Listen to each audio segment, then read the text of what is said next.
Tom Schwartz and Katie Maloney-Schwartz called it quits after 12 years of being together, which shocked many of their fans who'd followed their journey as a couple in the reality television series Vanderpump Rules. Their fights could be quite intense, but they always found ways to understand, forgive, and move on. So this latest development had people wondering why they gave up on each other.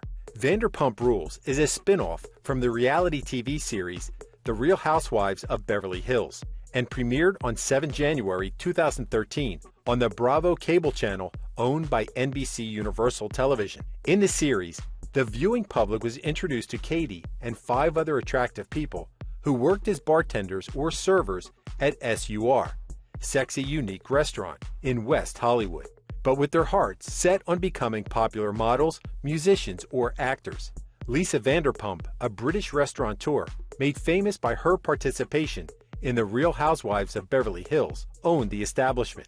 The staff had no inhibitions whatsoever, as they could do and say pretty much anything they wanted. And what made them great servers had nothing to do with their skills at waiting tables, but more with their crazy energy that the customers liked. Workplace romance wasn't prohibited or even frowned upon, as their boss lady said it was natural for good-looking people to want to date one another. Besides, if she fired one for sleeping with a coworker, she would be left with no employees at all. The TV show chronicled the daily lives of the staff, including all the dating, drinking, fighting, and gossiping that took place at and away from work. Many had to wonder if the cast actually worked at SUR, but the owner said that part of the deal for being in the show was that they had to do legitimate restaurant work. Naturally, while filming, they had to do what the production asked of them. The cast filmed 3 days a week for 5 months, and then 2 more months were spent promoting the show. In its first season, their narrative revolved around server Stassi Schroeder and her relationship with bartender Jax Taylor, as well as her dislike of SUR's newest server, Shiana Shea, for being a former paramour of the actor Eddie Cibrian, then husband of Brandi Glanville of The Real Housewives of Beverly Hills. She's the self-appointed leader of her posse, servers Kristen Dote and Katie, who were both dating Jax's friends, bartenders Tom Sandoval and Tom Schwartz. The latter was a recurring guest for the first 2 seasons before becoming a series regular. As the series progressed, the viewers had the chance to get a closer look at the relationship between Katie and Tom Schwartz. Confused already?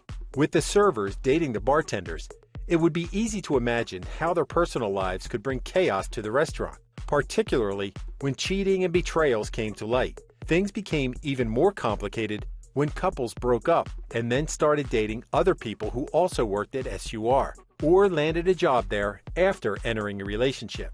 All the drama and craziness that went on hooked millions of people to tune in each week, season after season. Conflicts among the staff had been the cause of headaches and stress for the owner, many times having to intervene to address the issues that had been affecting their work. However, she couldn't really rein them in, as this was reality TV, and, as the executive producer, it was important to show the reality of their lives. Kristen Dote had introduced Katie and Tom 2 years before the TV show began airing, and it wasn't a typical meet cute, as Tom brought a date that day.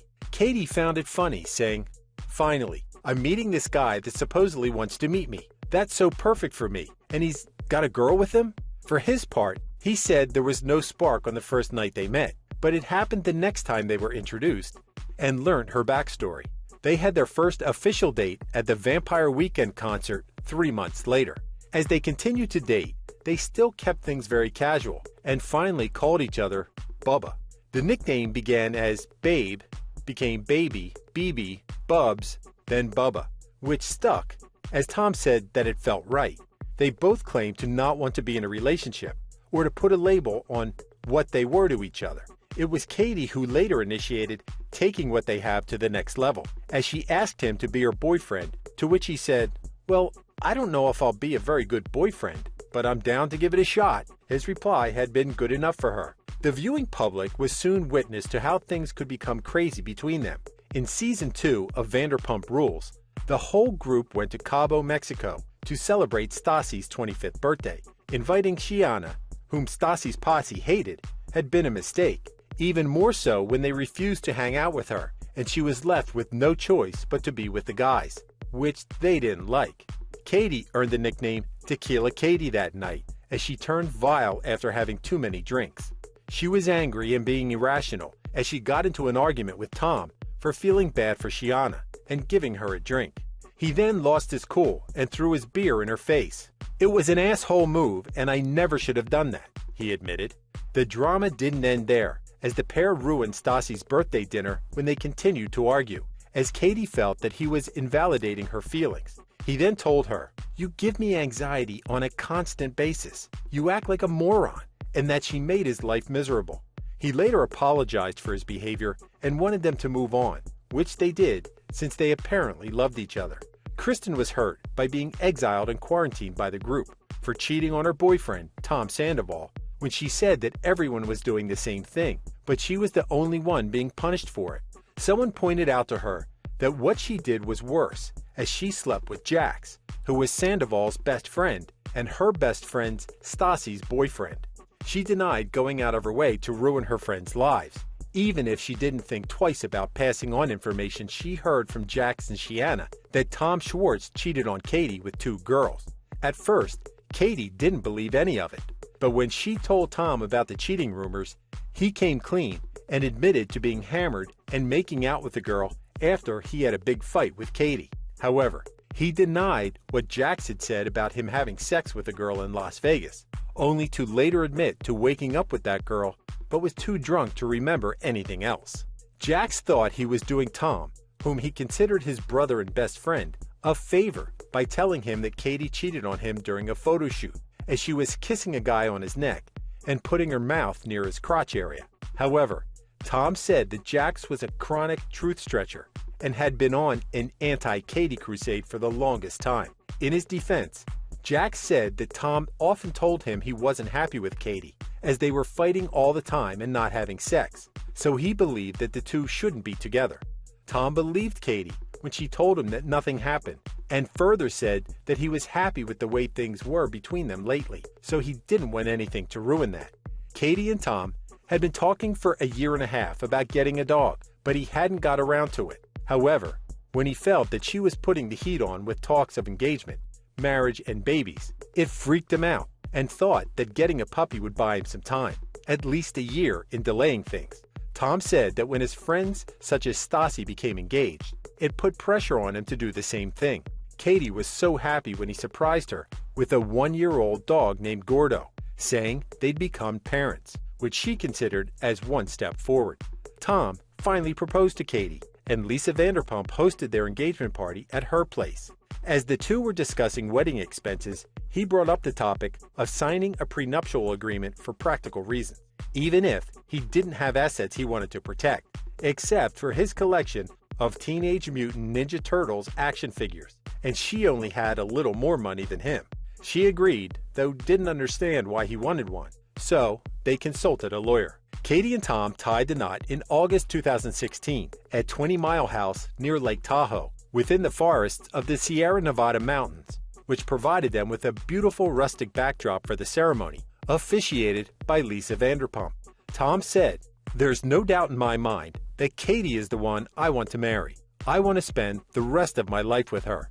He revealed that they still had issues they needed to work out, but he didn't see it as a deterrent to having a happy life with her. He admitted to being cynical about the institution of marriage, but said that it felt really cool to call Katie his wife. They then went off to Bora Bora for their honeymoon. Andy Cohen, who hosted the Vanderpump Rules reunions, had said, "I think the shocker is that you go from all season thinking that this couple should absolutely not be together, to thinking that they should, and that was kind of crazy."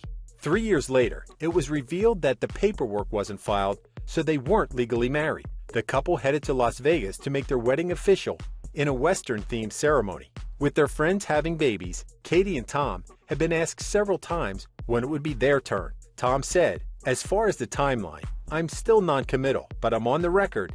It's official. We do want to have kids, and I love kids." He didn't want to be an old dad. "I want to be able to run around with my kid and throw him over my shoulder and play ball with him, or her." In 2021, when they were ready, he told his wife, "You're going to be such a good mom. There aren't a lot of things I'm 100% sure about in life, but I'm 100% sure "I'm going to be a good dad." It was revealed that Katie had terminated a pregnancy during their first year of dating. She wanted to have kids, but knew it wasn't the right time. Their relationship was rocky, and although she was willing to work things out, she was worried that he would leave and she would become a single mom. Tom agreed that getting an abortion was the best decision at the time, as he only had $300 in his bank account, but he would have manned up anyway. After they visited a fertility clinic, it was said that Katie had a good follicle count in her ovaries, while Tom had low sperm morphology, which meant that it might take longer to father a child, or he might need help from a fertility specialist. He was then advised to reduce his alcohol intake and avoid marijuana use. The Schwartz couple had their share of ups and downs in their relationship, but they remained strong, so when news of their split spread like wildfire on social media, their fans were shocked. On Katie's 16 March 2022 Instagram post, she announced their breakup after 12 years of being in a relationship, and further said, "This ending is not met with resentment or animosity. We have deep admiration for one another that will always remain, and we cherish our friendship." She added that they would continue to support one another's happiness. On the same day, Tom wrote, "Well, this sucks. How am I supposed to capture 12 years of love in a effing Instagram caption?" He said he's not ready to use the D word yet, as it was too painful for him. Tom knew he couldn't ask people to respect their privacy, so all he was asking for was kindness. The public had been privy to the relationship for 9 years through the TV show, and he wanted people not to judge them based on what they saw or heard, as they were just snippets of their lives. "I'm telling you, we had some of the most blissful, romantic fun times humanly possible over the course of our relationship." Tom said that he would be okay and ended his post with, "Love you, bub.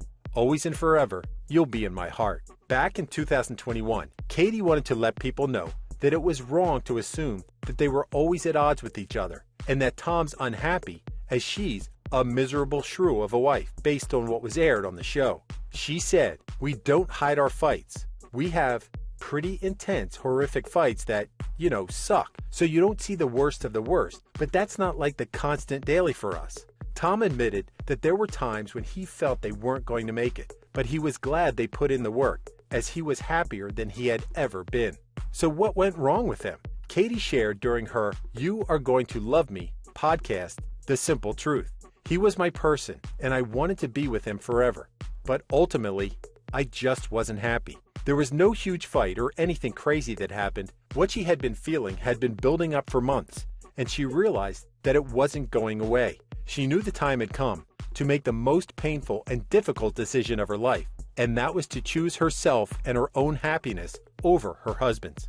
She told Tom about it, and he respected her decision, saying, "It would be far sadder if she decided to stay with me whilst not happy." Katie officially filed for divorce a week after they revealed their separation to the public. It was reported that the court documents showed that the two separated on 12 February 2022, and the reason for the divorce was irreconcilable differences. It was also revealed that the two hadn't signed a prenuptial agreement after all. Katie said, "It's been emotional for sure, but it's also been in ways peaceful and loving. The transition is so far going really well." She's glad that they were ending their marriage as friends, as it would be heartbreaking if they ended up hating each other. Given their past ups and downs, would what comes next be a surprise? Wait and see. Thank you for spending some time with us. Make sure to like and subscribe so you never miss another video. We also handpick these videos which we recommend you watch next.